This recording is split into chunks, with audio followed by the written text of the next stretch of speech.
Bismillahirrahmanirrahim. Assalamualaikum warahmatullahi wabarakatuh. Perkenalkan, nama saya Karina Wardah Nabila dengan NPM 10020218033 dari Fakultas Dakwah Universitas Islam Bandung.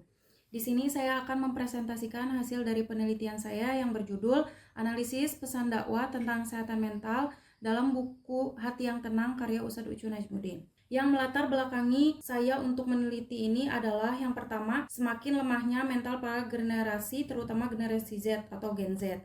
Lalu seiring dengan berkembangnya zaman, menjadikan seseorang melek terhadap kesehatan mental. Dan masih banyak orang yang tidak berkonsultasi kepada ahlinya, padahal dia sadar bahwa dia sudah memiliki gangguan kesehatan mental. Selanjutnya, survei yang dilakukan oleh Jajak Pendapat atau Jakpat menyatakan bahwa 59,1% Gen Z merasa mengalami gangguan kesehatan mental, sedangkan Gen X itu hanya 24,1% dan milenial sebesar 39,8%. Survei selanjutnya juga menyatakan bahwa yang merasa dirinya mempunyai gangguan kesehatan mental hanya 24,4% saja yang pergi kepada ahlinya. 75,6% belum pernah pergi untuk konsultasi. Lalu yang selanjutnya, berbagai media cetak seperti majalah, koran, jurnal, buku bisa menjadi alternatif untuk penyampaian pesan-pesan dakwah terutama dalam konteks kesehatan mental. Selanjutnya, tujuan dari penelitian ini adalah yang pertama untuk mengetahui dan memahami cara melakukan dakwah bil qalam dengan menggunakan media cetak buku secara baik dan benar.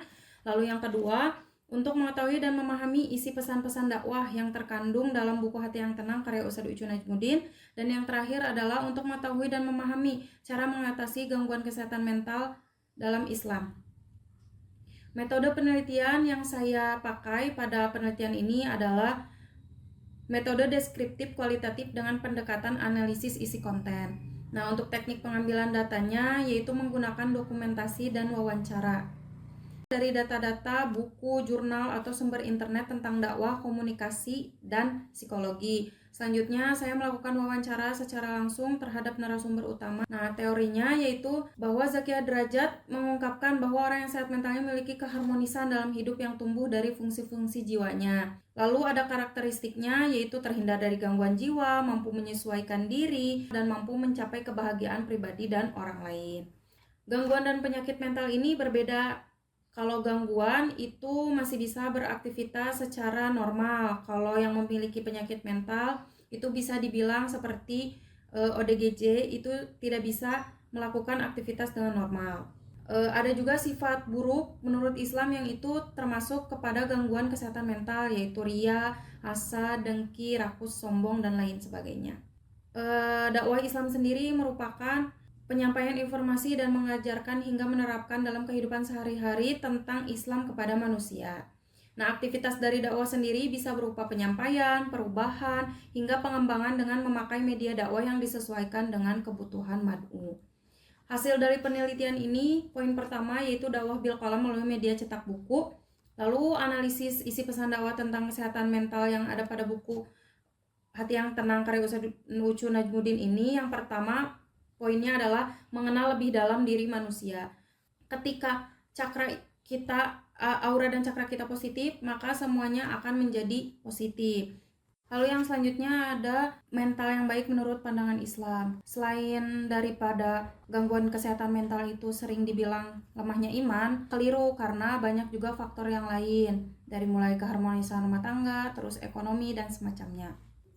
Dengan membaca Al-Quran, berzikir kepada Allah, dan beribadah secara istiqomah itu dapat menyembuhkan luka batin. Lalu yang selanjutnya menempuh 3 puncak pendakian manusia.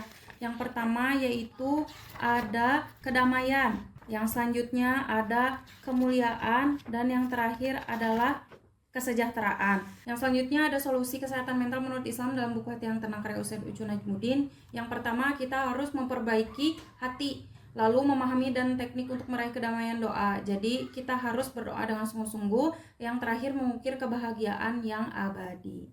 Kesimpulannya bahwa dakwah bil qalam melalui media cetak buku bisa menjadi alternatif mensyiarkan ajaran-ajaran agama Islam. Buku tentang kesehatan mental yang dikaitkan dengan ajaran Islam bisa menjadi salah satu alternatif bagi yang memiliki gangguan kesehatan mental karena keterbatasan untuk berkonsultasi pada ahlinya. Sekian dari presentasi penelitian saya. Wassalamualaikum warahmatullahi wabarakatuh.